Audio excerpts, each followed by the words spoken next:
सनातन न्यास फाउंडेशन के अध्यक्ष एवं प्रिया कांतजू मंदिर के संस्थापक देवीकीनंदन महाराज का कहना है कि जब हम बंगाल में जय श्री राम नहीं बोल सकते तो कहाँ बोलेंगे। उन्होंने कहा कि बंगाल भारत का संविधान का है और भारत में रहकर जय श्री राम बोलने से माहौल खराब होता है तो वह उस प्रदेश को छोड़ दें।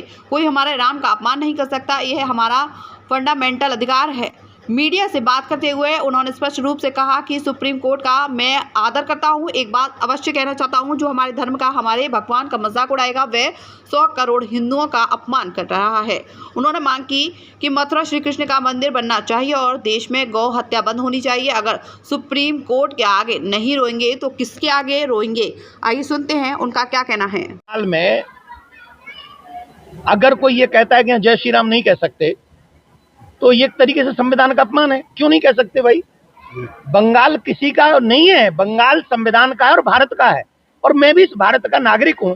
कोई भी हो, कुर्सी कितने दिन रहेगी आपकी? और ईमानदारी से आप अपना जवाब दीजिए ना, आपने क्या किया है बंगाल में इतने दिन रह के, या उत्तर प्रदेश में रह के, या बिहार में रह के, जो भी जहां बैठे हैं वो अपनी बात तो कह सकते हैं, लेकिन ये नहीं कह सकते आप जय श्री राम नहीं बोल सकते। और जय श्री राम कह के अगर कोई कहता है माहौल खराब होता है तो उसको अपना प्रदेश बदल लेना चाहिए, क्योंकि जय श्री राम तो इस देश के कोने कोने में होगा। ये हमारा फंडामेंटल अधिकार है, इसे कोई छीन नहीं सकता। हम किसी का अपमान नहीं करते हैं, लेकिन मेरे राम का, मेरे सनातन का, मेरे देश का कोई अपमान नहीं कर सकता। हमारा आपने सुप्रीम कोर्ट पर भी बात कही है जी, मैं सुप्रीम कोर्ट को बड़े आदर के साथ, मैं कभी भी जो हमारे संवैधानिक प्लेस हैं उनका आदर करता हूं, बहुत बहुत आदर करता हूं। और सुप्रीम कोर्ट तो हम लोगों का एक तरीके से सबसे ऊपर है।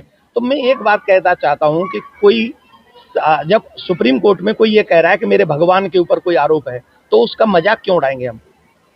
और अगर आप मजाक उड़ाएंगे तो 100 करोड़ सनातनियों का क्या आप सम्मान कर रहे हैं? मैं उनका अपमान तो नहीं कर रहा हूं, मैं तो हाथ जोड़ के बोल रहा हूं, मैं हाथ जोड़ रहा हूं, मैं आपकी रिस्पेक्ट कर रहा हूं। लेकिन क्या आपने उस कुर्सी पे बैठ के मेरे धर्म की, मेरे राम की रिस्पेक्ट की?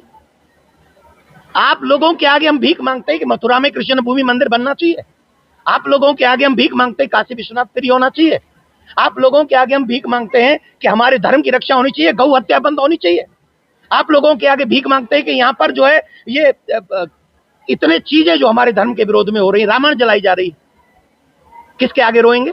सुप्रीम कोर्ट हमारा बड़ा है, पेरेंट्स है, हमारे ग्रैंड फादर की तरह मान लो कि हमारे घर में कोई बड़ा बुजुर्ग होता है, अगर उसके आगे रोएंगे और वो बड़ा बुजुर्ग हमारा मजाक कर दे, क्या करेंगे हम? तो मैं हाथ जोड़ के प्रार्थना कर रहा हूं, मैं अपमान नहीं कर रहा हूं, मैं अपना दर्द प्रकट कर रहा हूं। तो मैं निवेदन करूंगा सुप्रीम कोर्ट से कि अगर आतंकवादियों के लिए रात के 2 बजे कोर्ट खुल सकता है तो मेरे भगवान श्री कृष्ण के लिए भी कोर्ट में न्याय की जगह होनी चाहिए। और मथुरा में मेरे कृष्ण भूमि का मंदिर बनना चाहिए। आगरा में जो जामा मस्जिद की सीढ़ी के नीचे मेरे गोविंद है, उनके लिए भी कोर्ट खुलना चाहिए। तब जाके हम 100 करोड़ सनातनियों का ये विश्वास होगा कि सुप्रीम कोर्ट हमारे साथ भी खड़ा है। गोपी कृष्ण हॉस्पिटल चिकित्सा के क्षेत्र में मथुरा का अग्रणी हॉस्पिटल एवं पहला टेस्ट ट्यूब बेबी सेंटर है।